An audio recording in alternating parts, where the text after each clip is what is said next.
curiosidades acerca del callar, del silencio.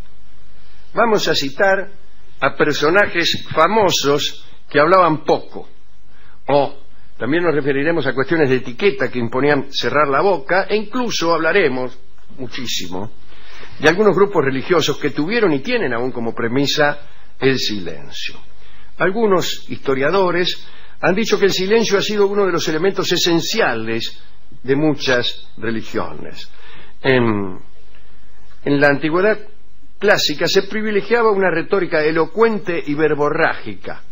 Hablamos, por ejemplo, de los grandes oradores griegos, cuya elocuencia servía como prueba, tenía un valor de prueba en los juicios. Si un abogado, vamos a llamarlo así, era elocuente, pues eso servía para ganar la contienda. No se analizaban tanto los hechos expuestos como la forma en la cual se los exponía. Pero hoy hablaremos de silencio. Decíamos que, aunque en la antigüedad se privilegiaba esa verborragia, por ahí el silencio religioso o el silencio sagrado no era infrecuente. Pitágoras, y muchos como él, sometía a sus discípulos a un silencio inicial de 2 años. Vos te anotabas en la escuela de Pitágoras y por 2 años no podías hablar. Lo hemos contado algunas veces. Tampoco veías al maestro los primeros 2 años. En realidad no sé para qué ibas. Pero el silencio era decisivo entre los pitagóricos. Plutarco decía que el silencio era algo profundo y reverente, y aseguraba que el silencio era divino, en tanto que era lo que aprendíamos de los dioses. De los hombres, decía Plutarco, se aprendía la palabra, que para él, para Plutarco, no para nosotros, era una cosa más baja. Los padres de la Iglesia se acercaron a este pensamiento. San Ambrosio se preguntaba, retóricamente, lo siguiente: ¿qué deberíamos aprender antes que cualquier cosa, si no es a callarnos, para que podamos ser capaces de hablar? Decía esto que es hablar de más, ¿no? Decir esta frase es contradictorio con lo que se está indicando. San Ambrosio, que además fue el que inventó la manera de leer el silencio, ¿no? Bueno. Pero también San Ambrosio refundió en el sentido de compiló, suavizó, glosó, trabajó sobre el tratado de Cicerón. No es que lo refundió en el sentido vulgar de la palabra, por ejemplo, a fulano lo voy a refundir, no. Bueno, cuando refundió en ese sentido el tratado de Cicerón sobre los deberes,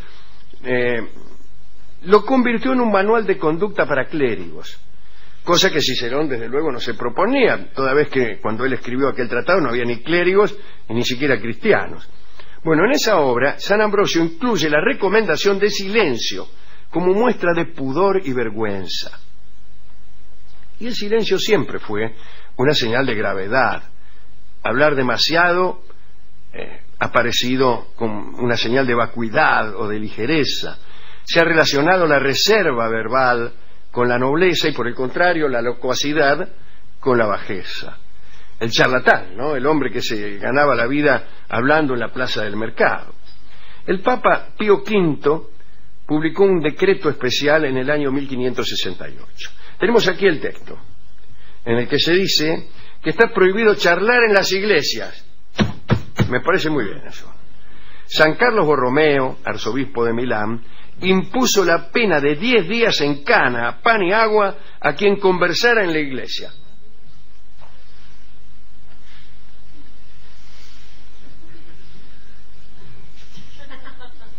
Bien, estamos haciendo un ejercicio de silencio. Ahora, mientras que el silencio era señal de virtud, algunos grupos religiosos sostuvieron un silencio total. San Bruno de Colonia fue el fundador de la orden de la Cartuja, los cartujanos, e hizo voto, el amigo San Bruno, de silencio riguroso.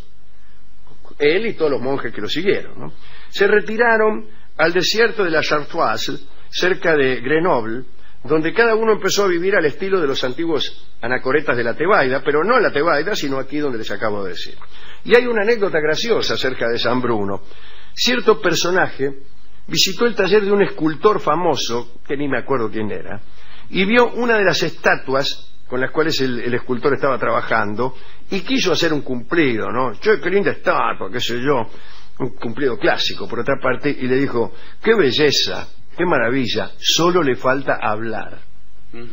Y el escultor le contestó, pues si hablara, yo sería el menos talentoso de los hombres, porque es la estatua de San Bruno, que justamente no hablaba, ¿no? La cuestión es que la Orden de la Cartuja, esta de San Bruno, tuvo cada vez más fieles. Nadie hablaba, tenían un complicado lenguaje de señas para satisfacer las necesidades cotidianas. Bueno, entonces lamento decirle que hablaban, se comunicaban. Bueno, sí.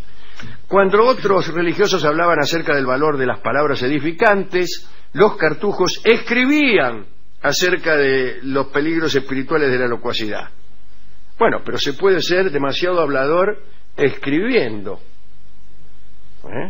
Es curioso, no renunciaban a la expresión de los pensamientos, renunciaban a la forma sonora de esa expresión.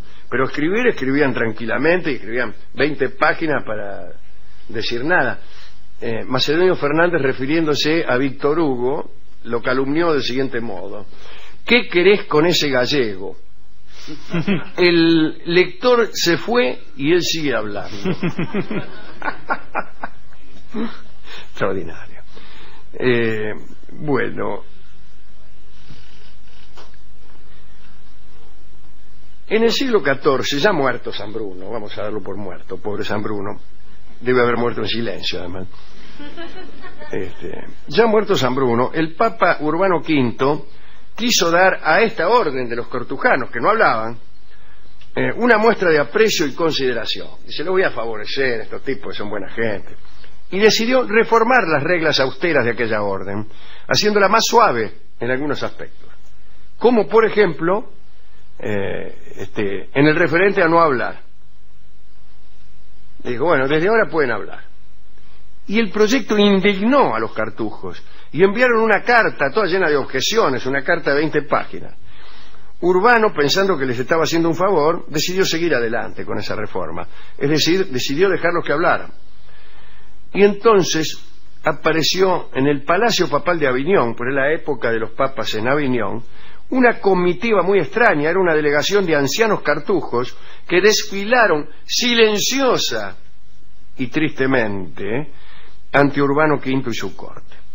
Tanto el Papa como los cardenales quedaron estupefactos ante lo insólito de aquella embajada, porque en verdad todos los que acudían a la curia apostólica lo hacían para manguear alguna dispensa, algún indulto, una exención, pero no, los cartujos querían vivir con toda severidad y mantener su silencio.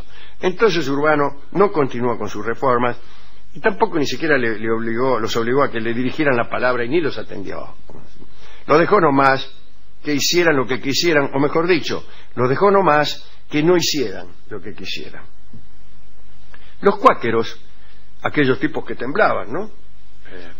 Consideraban las palabras como signos de vileza, como una parte del siglo, del mundo exterior, y recomendaban abstenerse de decir muchas palabras. La ilustración más notable del repudio de los cuáqueros a la palabra fue la institución de la llamada reunión silenciosa, una forma de culto sin oraciones, sin sermones, de exclusiva meditación. Los reyes también consideraban una virtud el permanecer silenciosos. Ahí están los reyes de España, ¿no? Los Austrias de Felipe II en adelante. Parece que sacando a Carlos I, todos los Austrias eran particularmente célebres por esa condición silenciosa. Incluso lo usaban como estrategia para parecer más dignos, ¿no? Entre los reyes franceses dicen que los más conversadores fueron Enrique IV, Luis XIV y Luis XV. Napoleón hablaba poco y Napoleón III muchísimo. Parece que hartaba, Napoleón III, ¿no? Hartaba a los ministros hablando sobre balística. Él era experto en balística y en artillería. Y los tenían los ministros 2 horas hablando sobre el asunto. Anteriormente en la corte de los reyes de Francia, en Versalles, nadie podía hablar con el rey durante las comidas, a menos que, digo, comidas de la corte, a menos que el rey le dirigiera primero la palabra, ¿eh? Así estabas ahí y por ahí al rey se le prendía fuego el pantalón. Estaba prendiendo fuego el tipo. Y vos no le decía nada. No le podía decir. Si él no te dirigía la palabra antes, lo dejaba que se quemara. Y el rey ardía y chao.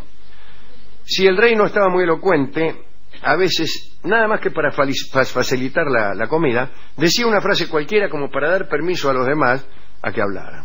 El tipo no tenía ganas de hablar, pero decía cualquier cosa, ponele... No tengo ganas de hablar, pues. No, decía ponele, no sé dónde vamos a ir a parar, que es una frase provocadora, sí. y listo. Y ahí podías hablar todo el tiempo.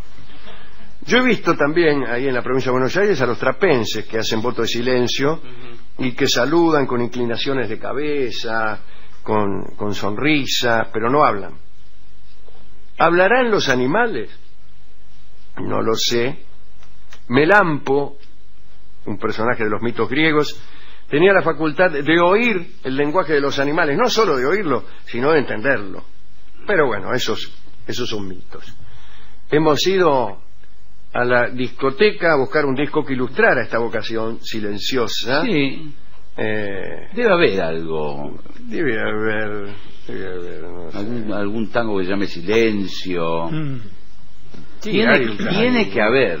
Hay un tango que se llama Silencio. El discotecario es bastante parco. El discotecario ¿no? es muy parco. Y habla poco. Sin embargo, había un discotecario suplente. ¿Qué pasó con el original? Sí, me empezó a hablar de Roland Barthes.